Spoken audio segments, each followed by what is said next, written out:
வணக்கம். ஸ்ரீ செல்வ விநாயகர் ஆசியுடன் உங்களின் வழிகாட்டி. ஓம் ஏகதந்தாய வித்மகே வக்ரதுண்டாய தீமகே தன்னோ தந்தி பிரஜோதயாத்தே. ஓம் ஆதித்யாய சோமாராய அங்காரகாய புதாய குரு தேவாய சுக்ராய சனீஸ்வராய ராகு கேதுவே நமோ நமோஸ்துதே. நம்ம குரு பெயர்ச்சி பலனை பற்றி சொல்ல போகிறேன். என்ன ராசிக்கு எப்படின்னு பார்த்தோம்னா, நம்ம மெயினாக குரு பெயர்ச்சி சித்திரை 18/5/2024 குரு பெயர்ச்சி மேச ராசியில் இருந்து ரிஷப ராசிக்கு மாறுறாரு. ரிஷப ராசிக்கு மாறும்போது நம்மளுக்கு பலன் என்ன நம்ம ராசிக்குன்னு பார்த்தோம்னா, செயலாற்றலில் நம்ம குடும்பத்துக்காக என்னென்ன செயல் செஞ்சால் நம்ம குடும்பம் சந்தோஷப்படும், குழந்தைகள் சந்தோஷப்படுவாங்க, மனைவி சந்தோஷப்படும், கணவன் சந்தோஷப்படுவாங்க, தாய் தந்தையர் சந்தோஷப்படுவாங்க அப்படின்னு பார்த்து பார்த்து செயல் செய்து கொண்டு வந்து அதையும் நம்ம நியாயத்தோட எப்படி வேணால் செயலாற்றல் பண்ணி பொய் பித்தலாட்டம் செஞ்சு நம்ம சேகரித்து வச்சு குடும்பத்தை கொண்டு போகணும் அப்படிங்கிறது இல்லை. நியாயமான வழியில் கொண்டு போய் அந்த குடும்பத்தை மேல்நோக்கி கொண்டு போகணும் அப்படின்னு நினைக்கக்கூடிய நம்ம துளாராசி நண்பர்களே, வணக்கத்தை தெரிவிச்சுக்கிறேன். இந்த ஆண்டு குரு பெயர்ச்சி நமக்கு நன்மையான்னு பார்த்தோம்னா, 1 வருட காலம் 1.25 வருட காலமே ராகு கேதுவால் தொந்தரவாக இருந்து கொண்டிருந்த உங்களுக்கு, அதாவது கேது உங்கள் ராசியில் உக்காந்து ரொம்ப ஆட்டி புழிஞ்சி கஷ்டத்தையும் கொடுத்து அதில் குரு பார்வைப்பட்டு குரு பார்வையிலிருந்தும் அதையும் பாதிப்புகள் அடைந்து ஒரு போராட்டத்தில் இருந்து மீண்டு வந்து இப்போ இருக்கிறோம் அப்படின்னா, ஒரு 6 மாத காலமாகத்தாம்மா நிம்மதியாக இருக்கும். இப்போ இந்த ஆண்டு நமக்கு எப்படி இருக்குது அப்படின்னு பார்த்தோம்னா, ராசிக்கு 8ஆம் இடத்துல ரிஷபத்தில் குரு உக்காந்து இருக்கிறதுனால பார்வை கிடையாது. நம்மளுக்கு 8ஆம் இடம் அஸ்தமனம். நம்ம குரு உபதேசம் தரக்கூடிய குருவே அஸ்தமனத்தில் இருக்கும்போது, அதாவது நம்மளுக்கு சொல்லி கொடுக்கக்கூடிய தாய் தந்தையரே போய் முடக்கத்தில் உட்காரும்போது நம்மளுக்கு எப்படி இருக்கும்? நம்மளுக்கு சொல்லித்தர ஐடியாவே அவங்க தான். அவங்களே சொல்ல முடியாத குழப்பத்தில் இருக்கிறாங்க, உபாதையில் இருக்காங்க. அப்போ நம்மளுக்கு பலன் என்ன? புத்திசாலித்தனமாக போகிறத ஐடியா கொடுக்கக்கூடியவர் அஸ்தமனத்தில் இருக்கிறாருங்கும்போது நம்ம ஐடியாவே வராதுங்க. என்ன பண்ணாலும் அதில் ஏதோ ஒரு தப்பு அப்படின்னு சொல்லிட்டு ஐடியா கொடுக்கக்கூடாது அப்படிங்கிறமே 8ஆம் இடத்துல உட்காந்துருக்காரு.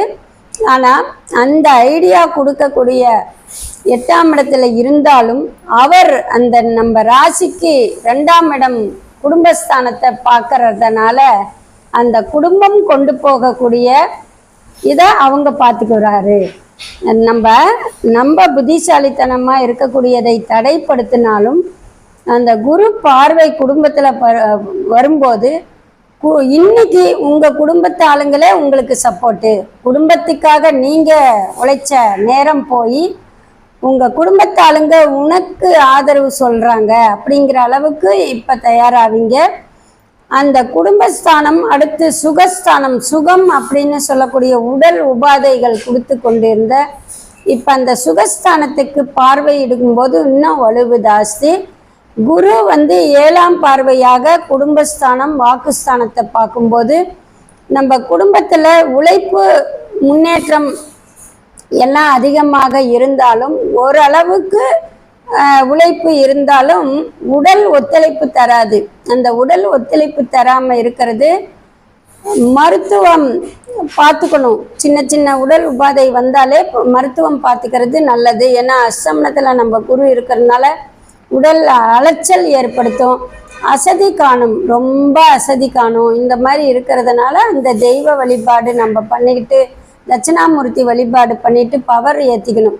பவர் ஏற்றும் போது நம்ம உடல் வந்து ஆரோக்கியத்தை கொடுக்கும். ஏன்னா சுகஸ்தானத்துக்கு பார்வை 9ஆம் பார்வையாக நம்ம ராசிக்கு 4ஆம் இடம் மகரம், அந்த மகரத்துக்கு 9ஆம் பார்வையாக குரு பார்க்கும்போது நம்மளுக்கு பலன் வந்து சுகஸ்தானம் பாதிக்காது, அதிகமாகவே உற்சாகத்துடன் இருக்கக்கூடியதாக வரும். அசதியிலையும் நம்ம எந்திரிச்சு வேலை செய்யக்கூடியதாக அமையும். அப்புறம் 5ஆம் இடத்துல நம்ம ராசிக்கு 5ஆம் இடத்துல சனி உட்காந்துருக்காரு. அப்போ குடும்பத்துக்கு கெடுதலாமா அப்படின்னு பார்த்தோம்னா, சனி 5ஆம் இடத்துல இருக்கும்போது குடும்பத்தில் கெடுதல் அப்படிங்கிறது இல்லைங்க. 5ஆம் இடத்துல சனி ஆட்சி பெற்று இருக்கிறதுனால, இப்போ கோச்சார ரீதியாக நம்மளுக்கு ஆட்சி பெற்று இருக்கிறதுனால குடும்பத்தில் இருக்கக்கூடிய பூர்வீக சொத்தோ பூர்வீக ஸ்தானம் அப்படின்னு சொல்லக்கூடியதோ பிரச்சனையில் இருக்கிறது தீரும், நம்மளுக்கு தீர்வு காணும். அந்த தீர்வு நம்ம குரு பார்வை இல்லைனாலும் சனி வீட்டை மகரத்தை பார்க்கும்போது அந்த கும்பத்திலிருந்து 4ஆம் இடத்துல குரு உட்கார்ந்து இருக்கிறதுனால நம்மளுக்கு நற்பலன் கொடுக்கும். அந்த பிரச்சனைகள் வந்து சண்டையில் போய் முடிஞ்சு வரும், நாசுக்கா வாங்கக்கூடிய இது இருக்காது. சந்தோஷமாக கொடுத்தோம், சந்தோஷமாக பூர்வீக சொத்து வந்துச்சு, நம்மளுக்கு நல்லா இருக்குது அப்படின்னு சொல்ல முடியாது. ஒரு பிரச்சனையாகி அதிலிருந்து நம்ம கோர்ட்டு கேஸுன்னு போய் தான் வரணும் அப்படிங்கிறது. அந்த பிரச்சனை கேஸில் நடந்துக்கிட்டு இருந்தாலும் இப்போ நம்மளுக்கு ஒரு சுமூகமான பதில் வந்துடும். திருமண தடை ஏற்படுறவங்களுக்கு சுகஸ்தானத்தையும் குடும்பஸ்தானத்தையும் பார்க்கும்போது தட்சிணாமூர்த்தி வழிபாடு இருக்கும்போது திருமணம் நடைபெறும். இன்னொன்று கோயில் வழிபாடு, நான் சொல்கிற கோயிலுக்கு போயிட்டாங்க அப்பையும் நம்மளுக்கு நல்லது. அது திருமணம் தடை ஆகிறவங்களுக்கு நீங்கி திருமணம் ஆகிடும்.